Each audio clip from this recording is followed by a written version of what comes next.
जय हिंद दोस्तों, मैं कपिल रस्तोगी स्वागत करता हूं आपका मार्केट स्टडीज एंड एनालिसिस में। और अभी हम बात कर रहे हैं वोडाफोन आइडिया लिमिटेड की। 3 दिनों के अंदर वोडाफोन आइडिया लिमिटेड का शेयर 6% के आसपास फॉल करता हुआ हमें दिखाई दिया। इसकी बड़ी वजह क्या निकल कर आ रही है वो इस एनालिसिस में मैं आप लोगों को बताता हूँ।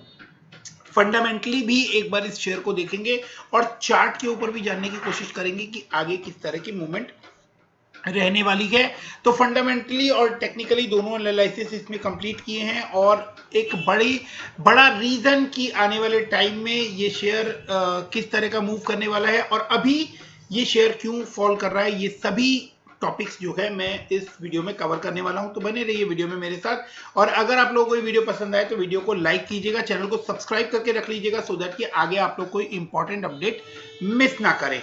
तो वोडाफोन आइडिया लिमिटेड के शेयर के गिरने के पीछे जो एक्सटर्नल रीजंस हैं वो इंटरनेशनल मार्केट का प्रेशर है। एफआईआईज की और डीआईआईज की नेट में जो बिकवाली होती हुई हमें दिखाई दी। 5 तारीख को जो एफआईआईज ने 2000 करोड़ की नेट सेलिंग की है और डीआईआईज ने तकरीबन 1200 करोड़ की नेट सेलिंग की है। ये एक बड़ी वजह बनकर सामने आ रही है कि जिस वजह से आप लोगों को ओवरऑल मार्केट में ही बिकवाली का दौर दिखा, जिससे वोडाफोन आइडिया के काउंटर पर भी आप लोगों को बिकवाली का जोर आता हुआ दिखाई दिया। अब ये हुई एक्सटर्नल वजह और इंटरनल वजह क्या बन रही है, मैं उस वजह के ऊपर भी आता हूं। वो एक बड़ी वजह है जिस रीजन की वजह से आप लोगों को इसमें एक फॉल देखने को मिला। तो पहले हम लोग इसको फंडामेंटली एक बार देख लेते हैं, चार्ट पर देख लेते हैं, देन मैं उस टॉपिक पर आऊंगा, वो वजह आप लोगों को बताता हूं कि क्यों इसमें गिरावट का माहौल आया और अब आगे क्या इससे उम्मीदें हमें बनती हुई दिखाई दे रही हैं। तो सबसे पहले हम चलते हैं फंडामेंटल एनालिसिस की तरफ। दोस्तों फंडामेंटली हम इस शेयर को देखने की कोशिश करें तो 30,316 करोड़ की मार्केट कैप के साथ वोडाफोन आइडिया लिमिटेड बाजार में काम करता हुआ हमें दिखाई दे रहा है। 10 रुपए 60 पैसे के आसपास इसका करंट प्राइस और हाई लो जो है वो 2 रुपए 70 पैसे और 13 रुपए 8 पैसे है। 52 वीक हाई। आरओई जो है वो भयंकर रूप से -132%। फेस वैल्यू स्टिल 10 रुपीज की है और आरओसी जो है वो -5.44% है। तो ये जो फंडामेंटल्स है ये किसी भी तरह से आपको अट्रैक्ट नहीं करते, सिवाय कि प्रमोटर की होल्डिंग जो है वो 72% है और डेट का जो पहाड़ है वो 1,05,214 करोड़ रुपए का है। तो जो प्रेजेंट कंडीशन दिख रही है फंडामेंटली वो उस पोजीशन से वोडाफोन आइडिया लिमिटेड का शेयर बहुत ही वीक नजर आता है।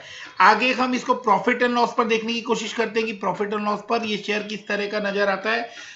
तो हम देखेंगे, सबसे पहले मैं आप लोगों को यहां पर ये बात दिखा दूं कि कोई भी पॉजिटिव पॉइंट वोडाफोन आइडिया से रिलेटेड हमें निकलता आता हुआ दिखाई नहीं दे रहा है, सिवाय इसके कि एक न्यूज मार्केट में अभी 2 दिन पहले आप लोगों ने यूट्यूबर्स के थ्रू देखी होगी कि जिस न्यूज को बहुत हाइप करके बताया गया कि वोडाफोन आइडिया ने 5 जो है वो बिड्स विन की है स्पेक्ट्रम को लेकर, जिसका लॉन्गर ड्यूरेशन में लॉन्ग टर्म में आप लोगों को इंपैक्ट आता हुआ दिखेगा। आई एग्री कि उसका लॉन्ग टर्म में इंपैक्ट आता हुआ दिखेगा, बट करेंटली आप लोगों को जो पोजीशन फेस करनी पड़ रही है उसके लिए उसके एनालिसिस यहां पर होना बहुत ज्यादा जरूरी थे। तो हम देखें तो जो इसकी सेल है वो sale year on year fall करती हुई आपको दिखाई दे रही है। अगर हम उसको क्वार्टर ऑन क्वार्टर एनालिसिस करें तो कुछ 100 करोड़ के आसपास की सेल आप लोगों को इंक्रीज होती हुई दिखाई दी। और उसके बाद हम देखें तो ऑपरेटिंग प्रॉफिट जो है वो 3420 करोड़ से 3864 करोड़ यानी 400 करोड़ का ऑपरेटिंग प्रॉफिट में ईयर ऑन ईयर जंप दिखाई दिया, जो कि बाद में इतने हैवी डेट की वजह से जो इंटरेस्ट बर्डन है उसने सारे प्रॉफिट को खत्म कर दिया। और वो सारा प्रॉफिट खत्म होने के बाद जो दिसंबर 19 में 6421 करोड़ का लॉस था वो फिर अभी 4532 करोड़ का लॉस दिखाई दे रहा है। ईयर ऑन ईयर वो 6400 करोड़ से 4500 करोड़ हुआ है, मीन के लॉस कम हुआ है। तो ये इसको एक माइनस टू माइनस आप पॉजिटिव फिगर बोल सकते हैं, तो ये पॉजिटिव बात शायद निकल कर आ रही है। इसके बाद हम इसको बैलेंस शीट पर देख लेते हैं कि बैलेंस शीट में क्या पोजीशन है। तो रिजर्व्स भी आपको माइनस में नजर आ रहे हैं। अनदर बैड पॉइंट, बोरोइंग जो है वो ऑलरेडी ही बहुत बड़ा बोरोइंग है इनका, 1,14,000 से 1,05,000 हुआ है। तो इसको आप लोग कह सकते हैं कि एक बड़ा पॉजिटिव पॉइंट है कि 9,000 करोड़ के डेट जो हैं वो इन्होंने रीपे किए हैं और वो यहां से कम होते हुए आपको दिखाई दिए हैं। तो ये ओवरऑल पोजीशन है फंडामेंटल्स वाइज, और प्रमोटर की होल्डिंग जो है वो 72% के आसपास है। एफआईआई को इसके ऊपर स्टिल भरोसा दिखता है कि 6.08 एफआईआई के पास भी होल्डिंग है, और डीआईआई ने भी 1.39% की होल्डिंग रखी है, जो कि लास्ट क्वार्टर से उन्होंने इंक्रीज भी की है।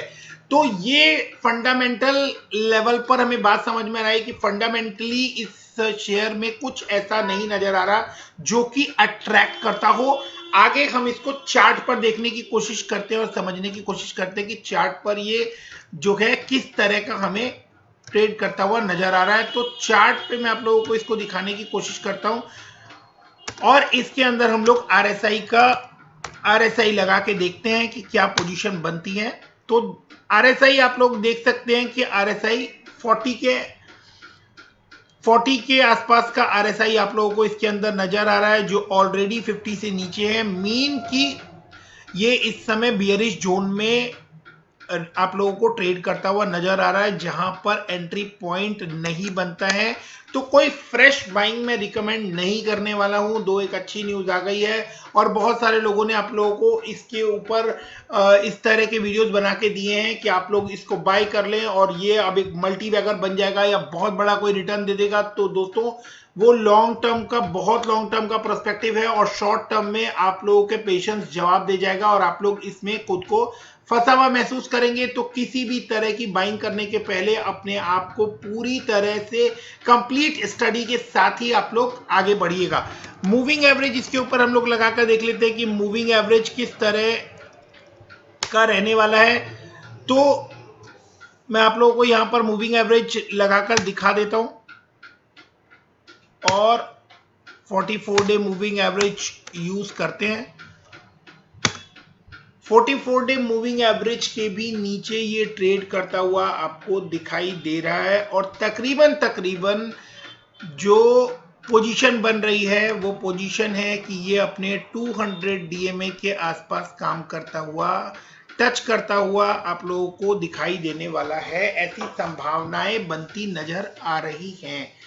तो अगर आप देखें तो इसका जो 200 डीएमए है वो 9.94 है, और 50 डीएमए है वो 11.34 है। तो अपने 50 डीएमए से ये स्लिप कर चुका है, और अभी अपने 200 डीएमए की ओर बढ़ता हुआ हमें नजर आ रहा है। अगर इसने अपने 200 डीएमए के लेवल पे सपोर्ट लिया तो वो एक स्ट्रॉन्ग सपोर्ट जोन बनता हुआ हम आप लोगों को दिखाई देगा, और वहां से एक रिकवरी की चांसेस भी बनती हुई नजर आएंगी।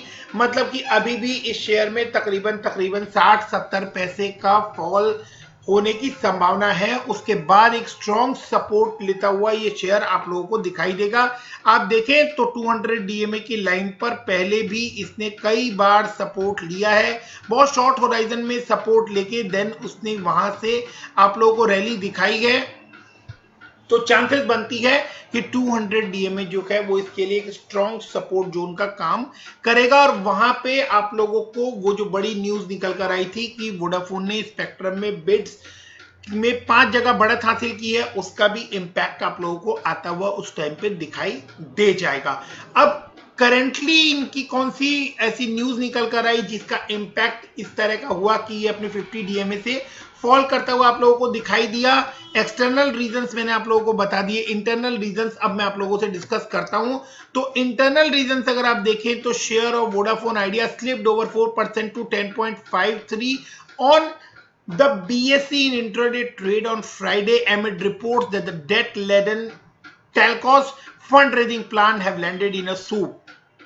तो वोडाफोन आइडिया का जो एक फंड रेजिंग का प्लान था वो अभी जो है वो गड़बड़ होता हुआ दिख रहा है, जिसकी वजह से ये गिरावट का माहौल आप लोगों को इंटरनल ये रीजन बनता हुआ नजर आ रहा है, जिसकी वजह से इस काउंटर में आप लोगों को बिकवाली का दौर आता हुआ दिखा। उसके पीछे इन्होंने एक स्टेटमेंट जारी किया, वो स्टेटमेंट ध्यान से हमें देखने की जरूरत है कि Vodafone Idea talks with Oak Hill consortium have not led to a binding agreement as there were unresolved issues surrounding funding terms, guarantee and claims to the struggling telcos assets in case of a payment default A report of economic times stated means कि जो terms and conditions है fund करने की, जो guarantees जो दी गई हैं assets को, स्ट्रगलिंग टेलीकॉम कंपनीज एसेट्स को लेकर जो गारंटी मांगी गई है और जो टर्म्स एंड कंडीशंस रखी गई हैं, वो टर्म्स एंड कंडीशंस में बहुत सारे इश्यूज जो है वो अनरिजॉल्व्ड हैं. There were unresolved issues around funding terms. तो वो अभी इश्यूज रिजॉल्व नहीं हुए हैं, जिसकी वजह से वो फंड रेस का काम खटाई में जाता हुआ दिख रहा है. मतलब कि आगे उसके अंदर मुसीबतें आती दिख रही हैं, जिसकी वजह से वोडाफोन आइडिया का काउंटर आप लोगों को वीक होता हुआ दिखाई दे रहा है. The report added that while talk between the two sides have not fallen through completely, the telecom joint venture between UK's Vodafone Group and Aditya Birla Group, मतलब Vodafone and Idea, is already exploring other potential funding partner and is confident of securing funding by the end of this month according to its source. तो ये एक बड़ी positive खबर यहां पर निकल कर आ रही है. मैंने आप लोगों से कहा था कि मैं आप लोगों को न्यूज में बताऊंगा कि इसके गिरने के पीछे का रीजन क्या है और आगे आने वाले टाइम में इसके बढ़ने का रीजन क्या होगा. तो वोडाफोन आइडिया दोनों ही बहुत एग्रेसिवली इसकी फंडिंग के लिए पार्टनर सर्च कर रहे हैं और बहुत कॉन्फिडेंट हैं कि आप लोगों को इस मंथ के एंड तक डेफिनेटली कोई बड़ी खुशखबरी, एक बड़ी न्यूज मिलती हुई सुनाई दे कि वोडाफोन आइडिया को की फंडिंग का इंतजाम हो गया है, जिसके बाद इस शेयर में एक स्टेबिलिटी आती हुई और एक उछाल आता हुआ आप लोगों को देखने को मिल सकता है. तो किसी भी तरह के र्यूमर से बचने की बहुत ज्यादा जरूरत है फ्रेंड्स. यूट्यूब पे लोगों का कुछ नहीं जाता बोलने में कि ये एक मल्टीबैगर शेयर है, आप अपना पैसा लगा दीजिए और ये रातों रात आपको करोड़पति बना देगा और अरबपति बना देगा. प्लीज इस तरह के वीडियोस और इस तरह के लोगों से बहुत सावधान रहिए और किसी भी तरह की इन्वेस्टमेंट करने के पहले अपनी रिसर्च जरूर से कंप्लीट कीजिए. चीजों को पूरा पढ़िए, थोड़ा टाइम जाएगा लेकिन माइन्यूट लेवल पर चीजों को पढ़ने और समझने की कोशिश कीजिए. The exclusive periods for talk between the group potential leader consisting of oak hill Pacific investment management company 633 Twin Point Capital and Verde Partner and Vodafone Idea was extended by a month, January 30 to February 28, but no agreement could be signed. The report said कोई agreement sign नहीं हो सका. एक लंबी चौड़ा discussion चला 2 महीने तक, लेकिन अल्टीमेटली कुछ भी फ्रूटफुल साबित नहीं हुआ, जिसकी वजह से आप लोगों को उसका रिएक्शन जो है वो काउंटर पर आता हुआ दिखा. Following this, the script slipped the third day in a row. At 1.13 p.m. the stock was down by 3.27%.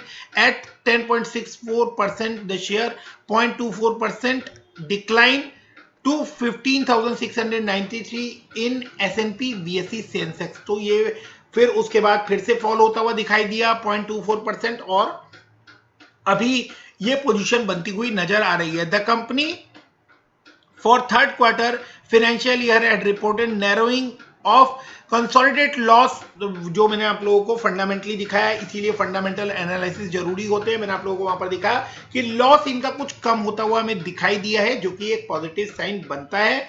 और नेगेटिव टू नेगेटिव ऑब्वियस है, पॉजिटिव साइन बन रहा है कि लॉस कम हो रहा है. तो हम लोग मान सकते हैं कि कंपनी कुछ ना कुछ बेटर जो है वो अपने आने वाले टाइम के लिए कर रही है. Mainly on account of one time gain from stake sale in Indus Tower. और उसमें भी एक पॉइंट ये निकल कर आ रहा है कि जो इंडस टावर में इनका स्टेक था उसको इन्होंने सेल कर दिया और it had posted a loss of इतना 6,438 crores in the same quarter a year ago. तो जो 6400 करोड़ का लॉस था वो 4500 करोड़ का रह गया और इन्होंने इंडस टावर के अंदर अपना स्टेक जो है वो सेल कर दिया. However, this had failed to enthuse analyst on this stock. But इसके बाद भी एनालिस्ट को इस स्टॉक में इंटरेस्ट आता हुआ नहीं दिखा और कोई इंथ्यूजियाज्म नहीं जागा. While AGR dues payment, AGR की कुछ ड्यूज है उसकी पेमेंट के लिए एक्सटेंशन मिलती हुई नजर आ रही है. While AGR dues payment extension was the short term breather, जिसकी वजह से थोड़ा सा एक आराम मिलता हुआ दिख रहा है कि हाँ उसको पे करने के लिए थोड़ा इनको टाइम मिल गया है। It's survival hinges on quick capital infusion and tariff hike implementation, the need for capitalization of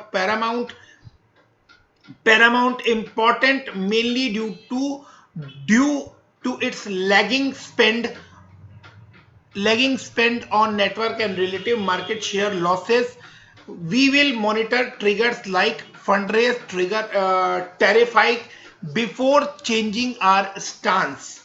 तो ये क्या चीज है, मैं आप लोगों को सिंपल भाषा में समझाने की कोशिश करता हूं कि एजीआर के ड्यूज जो क्या है वो टेलीकॉम इंडस्ट्रीज को पे करने होते हैं शॉर्ट टर्म के लिए, उससे थोड़ा एक्सटेंशन मिला है जिसकी वजह से वोडाफोन को थोड़ी सी राहत की सांस मिली है कि वो आने वाले टाइम के लिए थोड़ा सा इंतजार कर सकते हैं और बाद में उसको पे कर सकते हैं। ये एक ब्रीथ मिली है, but immediate quick capital infusion की रिक्वायरमेंट है और वो दो तरीकों से हो सकती है। एक, जो वोडाफोन और आइडिया दोनों ही किसी बड़े पार्टनर की तलाश में हैं, जो इन्वेस्टर की तलाश में है जो इसके अंदर कैपिटल इन्फ्यूज कर सके, जिसके लिए सर्च जारी है और माइट भी आप लोगों को एक महीने के अंदर कुछ बड़ी खबर आती हुई दिखाई दे।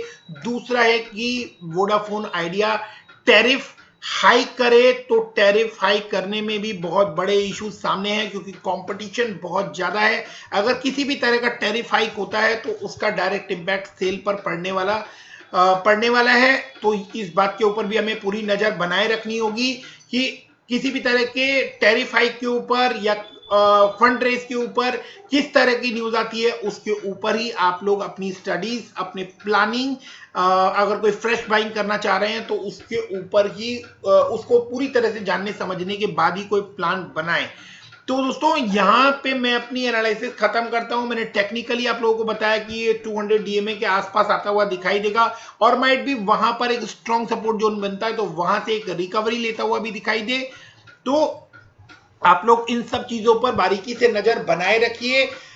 हर चीज सिर्फ बाइंग या सेलिंग के लिए नहीं होती, आप लोगों को कुछ चीजें स्टडीज भी करनी चाहिए। किसी भी शेयर में सिर्फ बाइंग या सेलिंग का इंटरेस्ट रह के नहीं, लेकिन उसको समझने के लिए भी आप लोग किसी शेयर में इन्वेस्टेड रहिए। मार्केट के उतार चढ़ाव इस तरह के शेयर्स को देखकर समझने चाहिए और आगे के लिए नॉलेज गेन करनी चाहिए। अगर आप इसमें ऑलरेडी इन्वेस्टेड हैं तो आप लोग होल्ड कर चलिए, क्योंकि अभी आने वाला जो एक महीना है उसमें ये क्लैरिटी मिलती हुई दिखेगी कि इतनी बड़ी जो न्यूज आई थी कि इन्होंने स्पेक्ट्रम में बिड जीती है और उसके बाद जो फंडिंग के क्रंच चल रहे हैं वो उससे वोडाफोन आइडिया किस तरह से उभर कर आती है, क्या वो उसको फंड रेज करती है या फिर टैरिफ हाइक करती है। दोनों ही सिचुएशंस में जो पोजीशन है वो डिफरेंट होने वाली है। तो मैं नेक्स्ट वीडियो तब बना के आप लोगों को क्लियर करूंगा कि आगे की चाल किस तरह से रहने वाली है। बट फिलहाल कोई फ्रेश एंट्री मत लीजिए और अगर आप लोगों ने लिया हुआ है तो इसको होल्ड करके चलिए। तो फ्रेंड्स, मैंने अपनी एनालिसिस कंप्लीट कर दिया। अच्छी लगी हो तो आप लोग वीडियो को लाइक कर दीजिए और चैनल को सब्सक्राइब करके रख लीजिए। Thanks for watching, thank you, keep investing, stay safe, thank you, bye bye.